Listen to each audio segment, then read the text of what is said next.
Hello, friends. It's Chapo. Like, I remember in 2016, Democrats were mad about him getting on the ballots because the implied thing was like, oh, all black people are going to vote for him.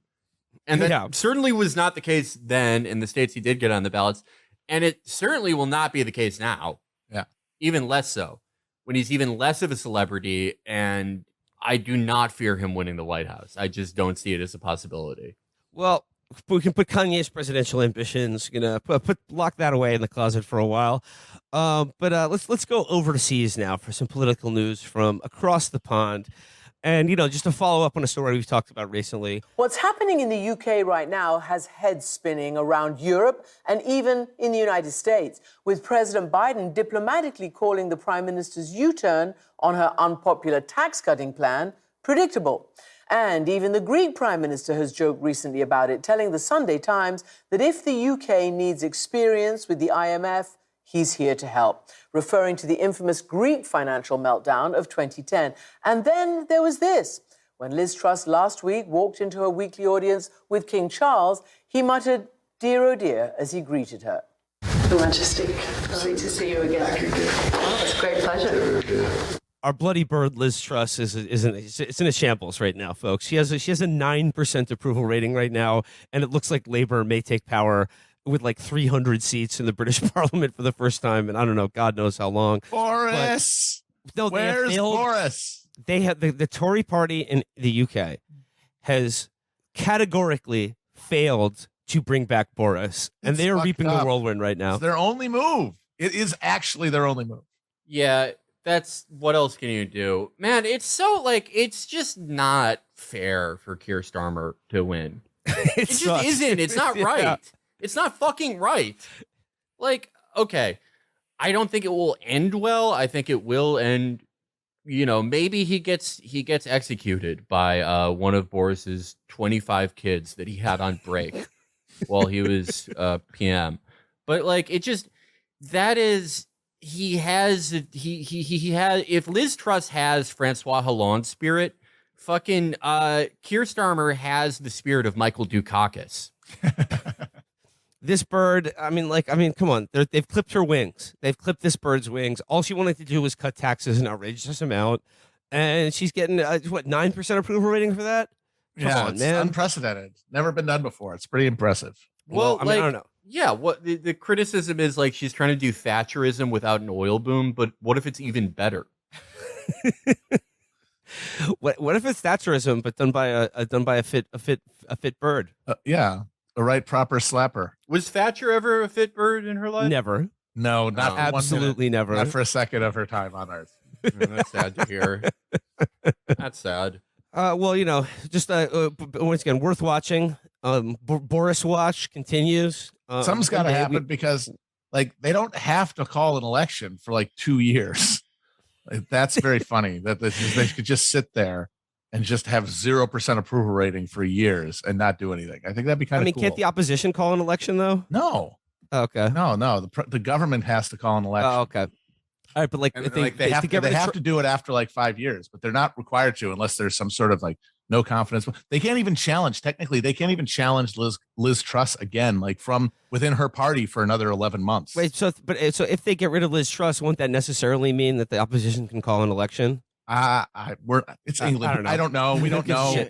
But I'm pretty sure that there is. I don't know. I don't care enough. Okay, I guess, is what it here's comes what we do know. Why wouldn't you sit it out? What's it? How much worse could it get? What's the difference between 9% approval and 0%? It really just comes down to all the papers are yelling at me. Well, so what? Yeah, there's nobody in the streets. Nobody's kicking in the door of number 10 Downing Street trying to yank you out. Hey, it's just some bad news articles. Oh my God! If the bloody Telegraph is yelling at you today, it'll be wrapping fish and chips tomorrow. So don't worry about it.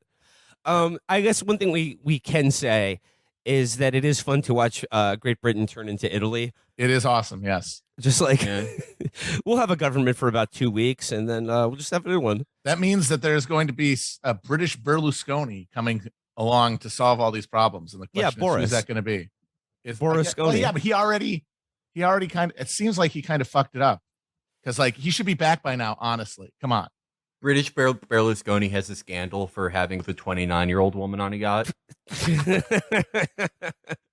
I have one more story from the UK, but like this is actually a perfect segue into other international political news, and that's our boy Bolsonaro in Brazil is doing a great job. I mean, I know he okay. So look, he barely survived. You know, like look, there's gonna be another vote. You know, he like was it Lula didn't get enough votes to like put him away for good. There's gonna be another round of voting. So Bolsonaro's out there and he's got to juice up support. So how does he do that? Aside from going to the hospital, no, go on a podcast and tell an anecdote about picking up what he claims to be a 14-year-old Venezuelan sex slave. Okay, yeah. So for some context, and we're not. This isn't like reductive. We're not breaking this down to its bare essentials to be unfair to Bolsonaro. This is literally the story he told, that he was on a motorcycle. He was on a moped. He was on the very childlessly named vehicle from GTA Vice City. It begins with a slur that begins with an F that I will not say because it's so immature. The FEO. He was riding that, and he saw a 14-year-old girl, who he then declares that he had some chemistry with. Yes, he said we hit it off. We had good chemistry and we hit it off. So I went back to her house, as one does. Yeah. And what do you know? It's all beautiful girls like her. All a bunch of 14-year-olds, and they're all from Venezuela. And I go, "Where are the adults?" And they go, "We're selling our bodies." And presumably he goes, "Oh, that's sad," and then rides away. Doesn't report it, doesn't. This is the first we're hearing of it. Well, he was president. While he was president, he had a meet cute with a 14-year-old and then saw her house and was like, "I'm going to remember this someday." And bring it up. Bring it up when I'm feeling the heat on the campaign trail. Yeah, bring it up on a podcast. I don't know what show he was on. What would be the Brazilian equivalent of our show? The Rodolfo Hitler hour.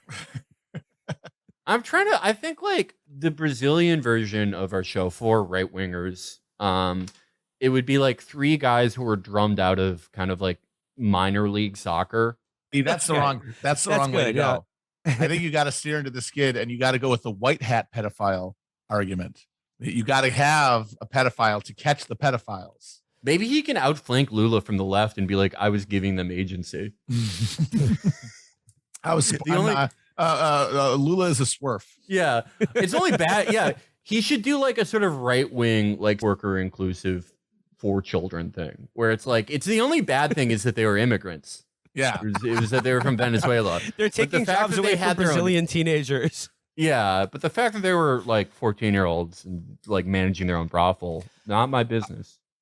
Yeah, and I mean, okay, what I like about the story is him saying we had great chemistry, we hit it off. So naturally, I went back to her house, and then the story ends there. He's in a house full of Venezuelan teenage prostitutes, supposedly. And then he's like, but girls, it's Sunday. What are you doing dressed up so sexy? And they're like, it's a living. We got to eat. And then the story ends there. He doesn't say, I mean, like, because then it just leaves like, okay, so what did he do then? Well, he has a controversial new advisor, Noel Berlatsky. I want to write about the Wonder Woman. She bring a body negativity, and there is a harassment campaign against the haters.